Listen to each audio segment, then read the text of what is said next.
As Mary Alice, as you know, once upon a time ago, this neighborhood used to be a booming Polish neighborhood, but that is no more. Despite that, some of those former and current residents who came out to today's announcements is feeling hopeful about this restoration, but some of them also say that today's announcement was the same old song, and they're trying to rethink about what makes this time different.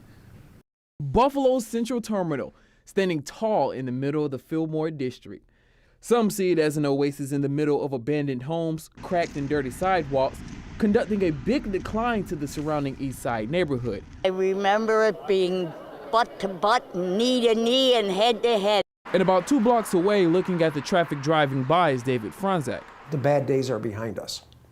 Nobody's saying anymore to tear it down, like they did when I was in office. Tear it down, get rid of it. He's a former council member who'd held office for 3 decades, who's spending his time cleaning falling tree limbs from his backyard. That was my first resolution as a councilman. He can't help but to look back on his time fighting back to bring the hustle and bustle back to this landmark. Why was it so hard to actually have it restored?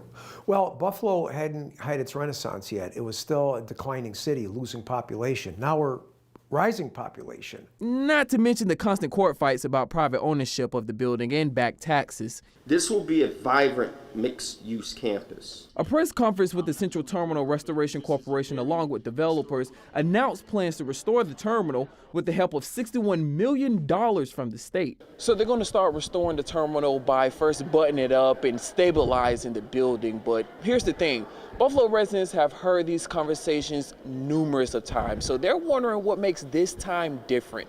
What makes this year different for everyone to believe it? All right, so you have a great leadership team, and we have the commitment from the state, $61 million. Residents can still remember the past. A lot of people, well, that's a kind of a quiet, dead area right now. I don't want to go over there. I would love to see it done before I leave, but I don't know. Don't say that, Miss Diane. You're going to be here with us. You're going to be able to see this. Yeah, we also spoke to a few residents who didn't want to be on camera, but a lot of them are skeptical and doubt that this restoration will even happen. In fact, a lot of them say it's a waste of time. And coming up at 6 o'clock, that's what we're going to talk a little bit more about how some of these residents just doubt that this restoration would happen again. On your side, reporting from outside the Central Terminal, Keelan Berrien, Channel 2 News.